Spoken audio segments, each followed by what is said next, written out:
Welcome back to Sci-Fi Book Trek. Today we'll be reviewing the first book in the Hitchhiker's Guide to the Galaxy series, titularly named Hitchhiker's Guide to the Galaxy.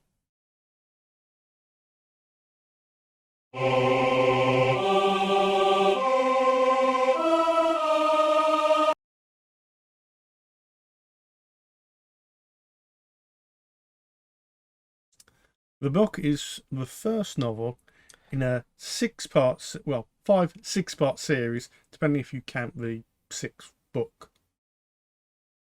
However, most people reckon the first four books are probably the best and the ones you should read, as they were wrote about the same time period.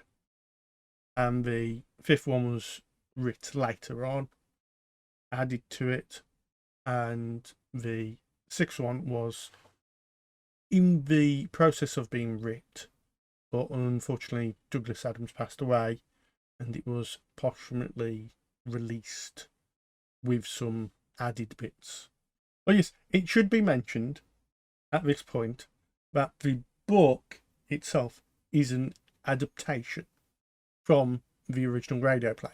Yes. Because first came the original radio play, 6 episodes, then the books, then a BBC series, and spin on quite a few more years, and you eventually get a film.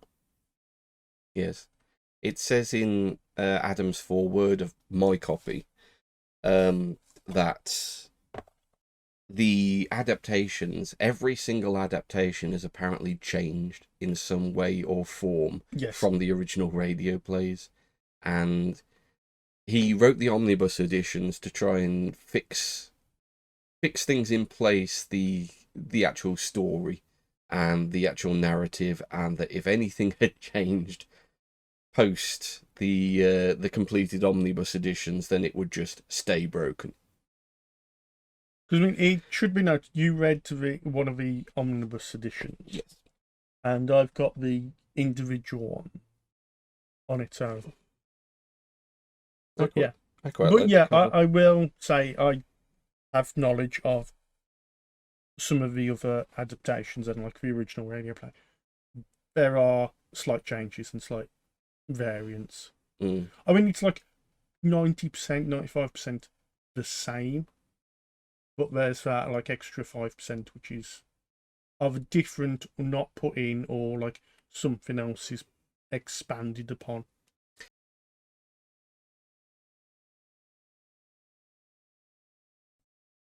The Hitchhiker's Guide to the Galaxy series was written by Douglas Adams, best known for this book series, but also has credits for writing on Monty Python and Doctor Who.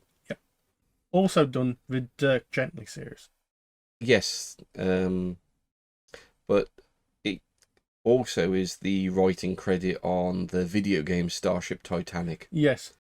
So Adams came up with the concept of the story while he was on a backpacking expedition through Europe, a hitchhiking expedition, shall we say, and he was lying shit-faced on his back in the middle of a field outside of Innsbruck in Austria, staring up into the endless void of the cosmos, with a copy of the Hitchhiker's Guide to Europe in his back pocket, when he suddenly declared to himself, someone should really write a Hitchhiker's Guide to the Galaxy. And that's where the story came from, or at least in Adam's own word. It's interesting, actually, that even now Innsbruck still celebrates Tau Day, which is the 25th of May.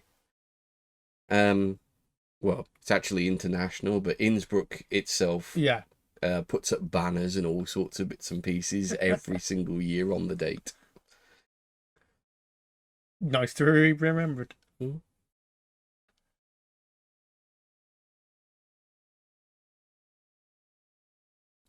Now, originally, the radio play came out in 1977. Well, no, the pilot was done for 1977, Yeah, it was actually broadcast in 1978 while they did the rest of the 6 episodes, 30-minute long. And then the book itself, this one, came out in 1979. Just to get our timelines right, but yes. in other things that happened in 1979, Skylab 1 finished its 6-year mission orbiting around Earth, and then burnt up in Earth's atmosphere. And that was the first American space station. So that was nice, sort of. Meanwhile, the Iron Lady, Margaret Thatcher, has just been made Prime Minister of the UK. And many tears were wept. Another disastrous thing to happen. Also in this year, Jason Momoa was born. Also, the 3 Mile Island disaster. One of the biggest nuclear accidents, well, that side of Chernobyl, I guess. Yeah, well, really that's a systems error, but yeah. Mm. It's very interesting, but... Also, in technology news, the Sony Walkman went on sale. Yeah. I mean, though it wasn't technically called the Sony Walkman until a year after, the actual tape player went on sale in 1979. Oh, yeah. Interesting stuff. Hope you've been enlightened.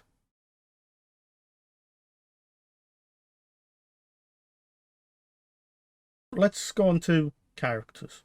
Okay. Because there's probably... I would like to say 4, but there's really probably 2, maybe 3 main characters. I would say, well, I have 5 characters down on mine. 5. Oh yeah, but I would also say that... Don't get me wrong, there are some standout characters. I would call them side characters, but they are... Yes. But I would brilliant. also agree with you that there's perhaps 2 major characters that stand out more than others. Perhaps 3 if you're pushing it, but yeah, I would say the ones who get probably the most work is Arthur Dent, who you initially meet, Ford Prefect, his friend, his alien buddy, and Zayford Beetlebrooks. Yes. But I would say he's the main 3 characters. I would also like to add Trillian, but I feel she's a complete non-entity in the first book. Yeah. I mean, she does have some dialogue. You do get a sense of her character, but yeah, she's less fleshed out and given less to do than those other 3 characters. Yes. And then, of course... Yeah, and then, of course, really the best characters in the book, which would be Marvin. Yeah. The paranoid android. And also, one of my favourite characters would be Slotty Bardfast. See... I like him. He does come across... For as much, he certainly comes across more than some of the other characters. Yeah. For how much he's actually in the book. Yes. So yeah, I'll give you that one. But he's not meant to be, at least from my perception, he's not meant to be a main. He's a side character. Yeah, I will give it that. There are a few other side characters, but probably none. Well, have you got any worth mentioning? The ship itself is kind of amusing.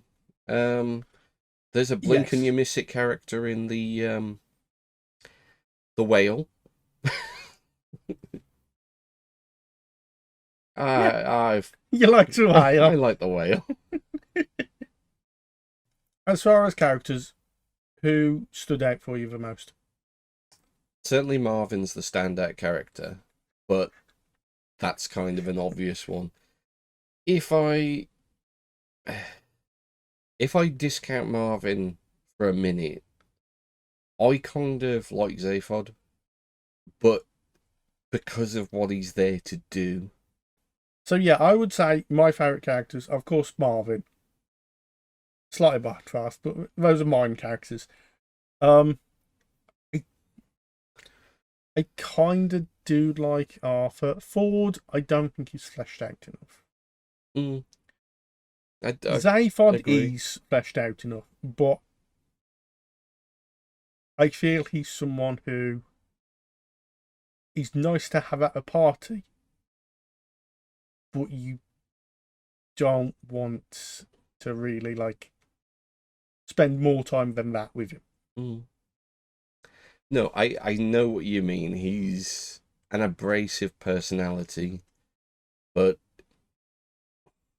extroverted to a fault, and he uses that to get, he uses that to do what he wants, basically.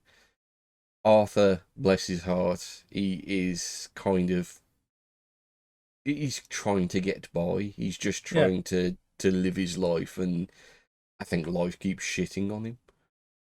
But he copes remarkably well, considering how much stuff actually happens to him. And he just accepts it. Well, he just gets on with it because there's other stuff to do. He's like, whatever.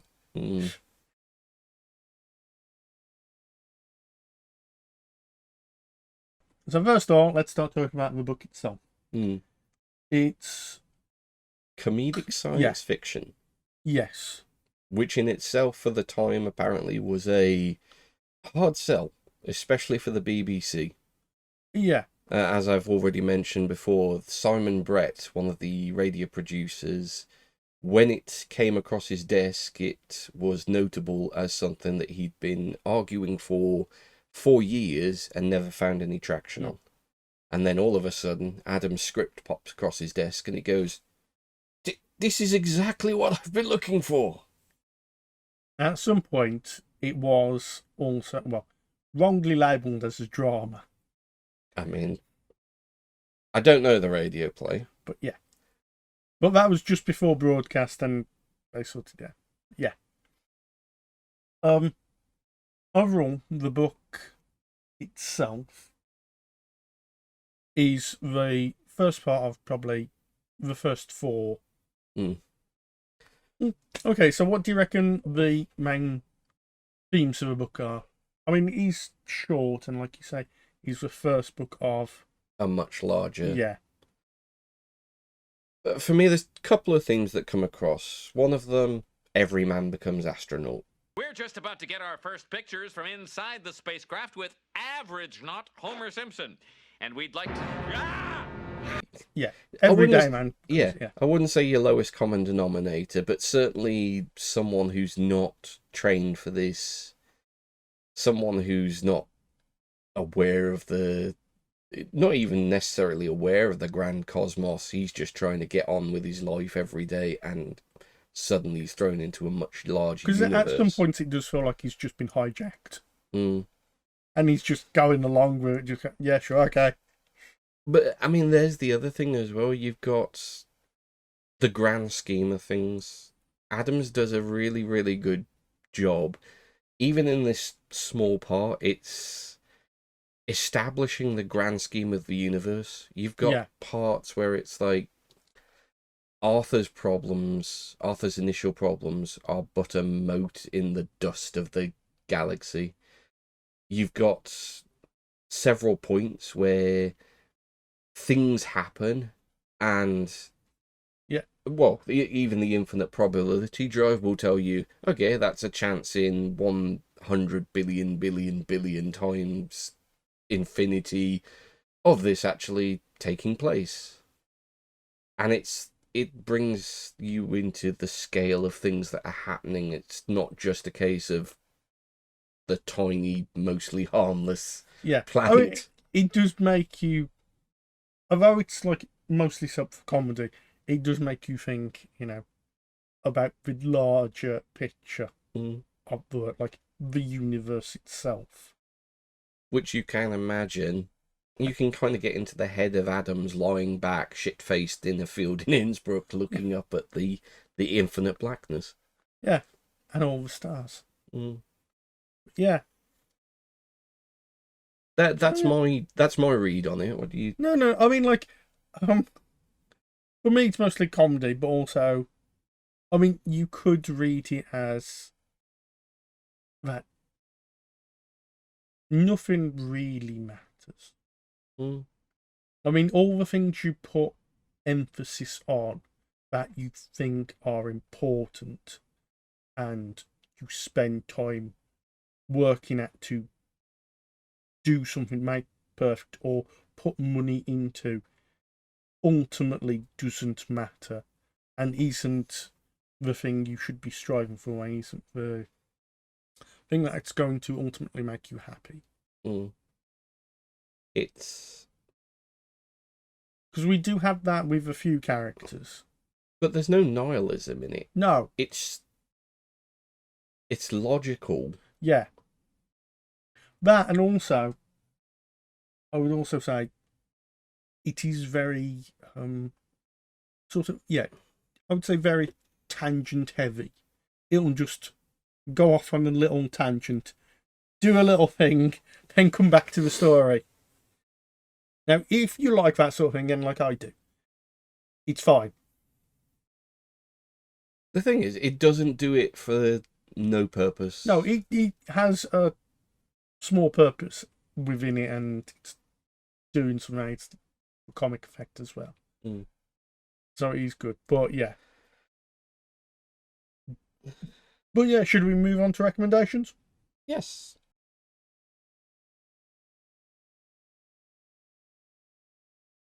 Right, so recommendations, what do you think? I can't recommend it on its own. Don't get me wrong. That's not a negative. You can't read this just on its own. You would have to read this as part of the greater novel. So if you're going to read it, get yourself one of those rather than a single, because there's more going on, and I think you need to keep reading. This is just it's the introduction to the wider world. It's a primer. That's how I see it. Now, I mean, we should just specify, you've only read the first book, yes? Mm. I've read at least the first 4. I don't know. I think I disagree. I think you've probably got context. Yes, I think pick it up on it. If you see it just on its own, pick it up, read it. Like, it does end on sort of a cliffhanger. So, like, it does point that it is going somewhere else. Like, the story continues. But on its own, it's a nice little interesting story, and it does a lot for how short it is. Mm. I mean, if you're expecting like something grand and overarching, then yes, it's not that. It is just like a little slice, but it's a nice little slice. Okay. That's how I just don't see it as self-contained enough to be qualified as a short story on its own regard. Okay. I highly recommend it. I recommend, based on the idea that you're going to continue reading the rest of the story. I recommend no matter what. Thank you for watching our review. Next week we'll be doing a spoiler talk on Hitchhiker's Guide. If you don't wish to see that, come back in a fortnight and we'll have another review of the book. Bye. Bye-bye.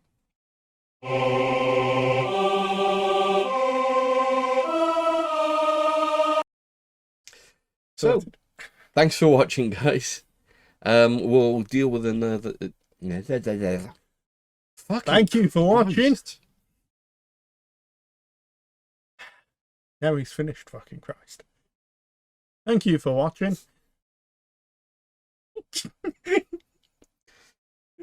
Next week, The Exorcist.